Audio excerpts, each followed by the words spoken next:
আসসালামু আলাইকুম everyone, welcome back to my channel সুস্বাদের খোঁজে। দই পুডিং, ডিমের পুডিং এছাড়াও যা যা পুডিং আছে সব খাওয়া শেষ হয়ে গেলে এই সিজন থাকতে থাকতে আমের পুডিংটা একবার ট্রাই করে দেখতে পারেন। তার জন্য প্রথমে আমি একটা ব্লেন্ডার জারে 2টো ডিম দিয়ে দিচ্ছি, রুম টেম্পারেচারে থাকা ডিম।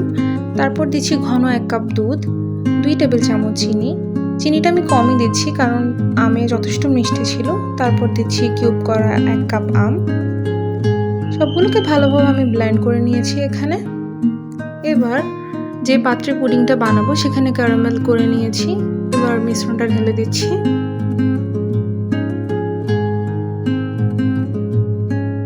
চুলায় আমি পানি বসিয়ে সামান্য কিছুক্ষণ গরম করে নিয়ে তার উপরে পুডিংয়ের বক্সটা বসিয়ে দিয়ে ঢাকনা দিয়ে দিচ্ছি ভালোভাবে। এরপর উপর থেকে ভারী একটা জিনিস দিয়ে চেপে দিচ্ছি যাতে এটা পানির বলকের সাথে উঠে না আসে। 40 মিনিট পর এবার আমি টুথপিক দিয়ে চেক করে নিচ্ছি, একদম ফ্রেশ এসছে টুথপিকটা। এবার ঠান্ডা করে এটাকে ডিমোল্ড করে নেব। এতেও দেখতেই পাচ্ছেন কতটা সুন্দর হয়েছে। উপর দিয়ে আমি ঠান্ডা আবারও আমের কুচি দিয়ে এটাকে সার্ভ করছি। এই সহজ আমের পুডিংটা বানাতে সর্বোচ্চ 1 ঘন্টা সময় লাগবে। আমি সিজন থাকতে থাকতে অবশ্যই রেসিপিটা একবার ট্রাই করবেন। I will be back with a new recipe. Till then, খুদা হাফেজ।